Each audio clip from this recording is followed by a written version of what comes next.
All right, let's jump right into a story that spans millions of years, deals with post-human consciousness, and tackles a mystery that was hiding in plain sight the entire time. Today, we're going to be breaking down the incredible sci-fi saga called the Inference Engines. You know, the story kicks off with this line, and it just perfectly sets the mood for everything that's about to unfold. It gives you this sense of immense history and forgotten secrets. So, let's get our bearings. We are way, way into the future, and we find ourselves in what you could only call a haunted galaxy, a universe littered with the ruins and relics of civilizations that rose and fell long, long before us. And in this galaxy, there are really two groups you need to know about. First, you've got the Benthic Accord.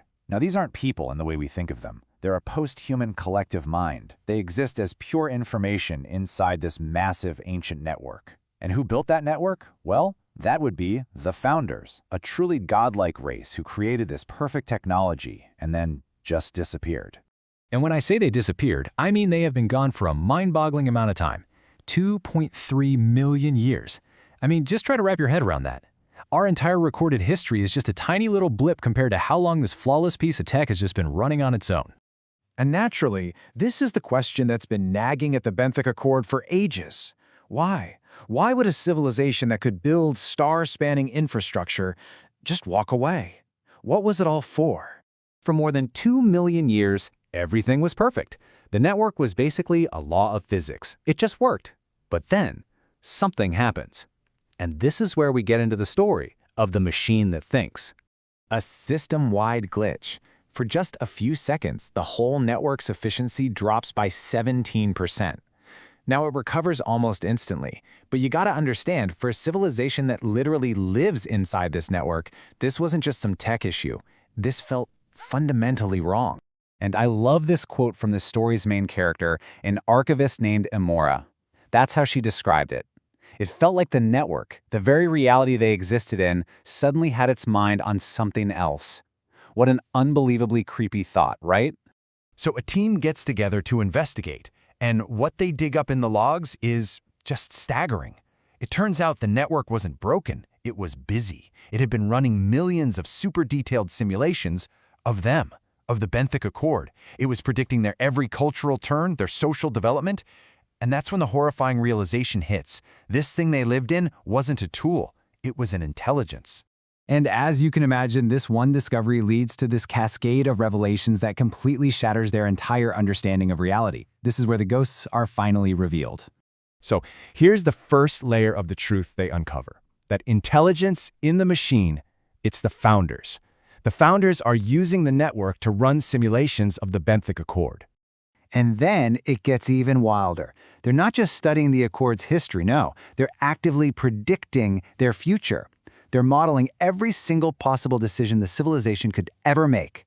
Which brings us to the core twist of the whole story, boiled down to 3 simple, devastating words.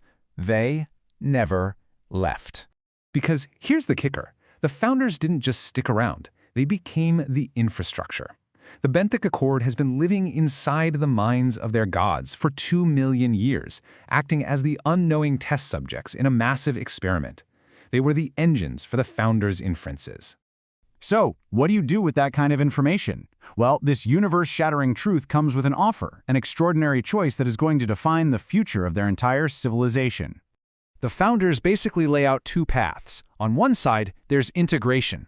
They can choose to merge with the Founder consciousness, gain all this godlike knowledge, but probably lose themselves in the process. Or, on the other side, there's independence. They can just keep on being themselves, but they'd be giving up this unbelievable chance to evolve. So, what's it going to be? The safety, or a leap into total transcendence? Well, the Benthic Accord, being this civilization of curious scientists, they come up with just a brilliant solution. They decide, why choose one path when we can explore them all? And so they launched the Great Experiment. So instead of making one big choice for everyone, they split up. They create 3 groups. The first cohort, 10,000 volunteers who go for full integration. The second cohort, a much larger group, stays independent to act as a control. And then there's a third group, right in the middle, that tries a partial integration, becoming a kind of bridge between the other two. It's basically a civilization-wide scientific study on its own destiny.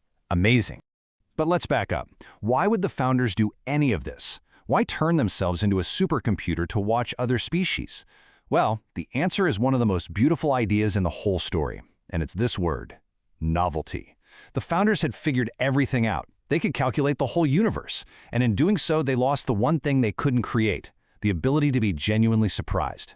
And this quote right here, it gets to the very soul of why they did it. They could have just transcended reality entirely, become pure math gods in some other dimension. But that would have been lonely. Instead, they chose to stay connected, to be in a relationship with the universe, so they could witness stories they hadn't written themselves. And that leaves us with this final, really provocative question. The founders looked at the Benthic Accord, at their messiness, their inefficiencies, their chaotic nature, and they didn't see flaws. They saw that as their greatest asset. That was the source of all that precious novelty. And it really makes you think, doesn't it? Are our own limitations, our own inability to know everything, actually our greatest gift?